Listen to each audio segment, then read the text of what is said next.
రామయ్య సాదాసీదా మనిషి, అమాయకుడు. ఆ ఊళ్ళో కొంతమంది అల్లరి యువకులు అప్పుడప్పుడు రామయ్యని ఆట పట్టించి ఆనందిస్తుంటారు. ఒకరోజు తన గాడిదని అమ్మేయడానికి కొడుకుతో కలిసి రామయ్య బయలుదేరాడు. దారిలో ఆ పోకిరీ పిల్లలు ఎదురై, ఇద్దరూ నడవడం దేనికి, నీ కొడుకుని గాడిద మీద కూర్చోబెట్టొచ్చుగా అంటూ సలహా ఇచ్చాడు. రామయ్య కొడుకుని గాడిద మీద ఎక్కించాడు. కొంత దూరం పోయిన తర్వాత ఆ అల్లరి పిల్లలు మళ్ళీ ఆ పిల్లవాడిని వెక్కిరించడం మొదలుపెట్టారు. పెద్దవాడు, మీ నాన్న నడుస్తుంటే చిన్నవాడివి నువ్వు గాడిదని ఎక్కుతావా, బుద్ధి లేదు అని వెక్కిరించడం మొదలుపెట్టారు. పిల్లవాడు దిగి తండ్రిని గాడిదని ఎక్కించాడు. ఇప్పుడు మళ్ళీ ఆ అల్లరి పిల్లలు చిన్నవాడిని చేసి వాణ్ణి నడిపిస్తూ, నువ్వు దర్జాగా గాడిదనెక్కి పోతున్నావా అని రామయ్యని వెక్కిరించారు. ఏం చేస్తాడు పాపం, కొడుకును కూడా తనతో పాటు ఎక్కించుకున్నాడు.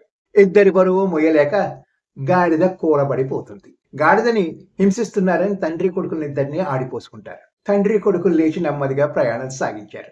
దారిలో వీధి కుక్కలు మొరుగుతూ వెంటబడ్డాయి. గాడిద బెదిరి పక్కనున్న కాలువలో పడి కొట్టుకుపోతుంది. రామయ్య ఎవరో ఏదో అంటున్నారని ఆలోచనారహితంగా తన గాడిదను కూడా పోగొట్టుకున్నాడు. లోకులు పలుగాకులు రకరకాలుగా మాట్లాడుతుంటారు, సలహాలు ఇస్తుంటారు. అడ్డమైన వాళ్ళ మాటలు సలహాలు వింటే నష్టపోవడమే కాదు, ప్రజల దృష్టిలో పలసనైపోతూ ఉంటాం. Good luck.